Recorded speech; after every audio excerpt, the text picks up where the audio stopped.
Hey people, today I'm going to share the recipe of milkshake. তো তোমরা দেখতেই পাচ্ছ আমরা প্রথমে ড্রাই ফ্রুটস নিয়ে নিলাম এবং সেটাকে ভালো করে চপ করে নিলাম। এরপর আমরা একটা বোলের মধ্যে একটু 4 টেবিল স্পুন কাস্টার্ড পাউডার নিয়ে নিলাম এবং 4 টেবিল স্পুন মিল্ক পাউডার নিয়ে নিলাম অন্য একটার মধ্যে।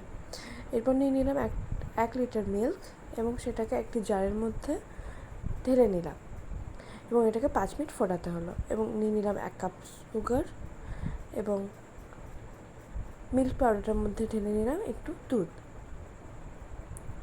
এরপর এটাকে ভালো করে মিক্স করে নিলাম। এবার ফুটতে দেওয়া দুধটার মধ্যে গুঁড়ো দুধটা মিক্স করে নিতে হবে।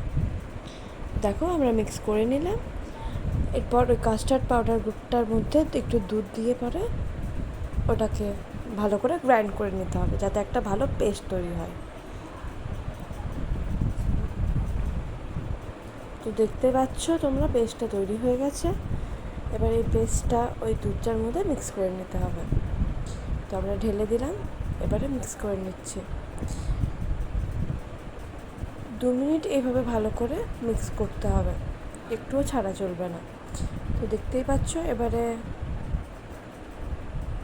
এবার আমাদের মিল্কশেক রেডি এবং এটাকে আমরা ফ্রিজে রেখে দেব। এবারে আমাদের মিল্কশেক রেডি খাওয়ার জন্য। আর এটাতে আমরা মিক্স করে নিলাম কেটে রাখা ড্রাই ফ্রুটস যাতে এটা খেতে আরেকটু সুস্বাদু হয়। So our drink is ready.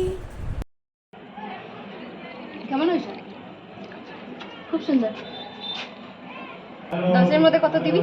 10-এর মধ্যে আমি তোকে দেবো টিক 1, টিক 2, টিক 3। ঠিক আছে, 8.5। Thanks for watching.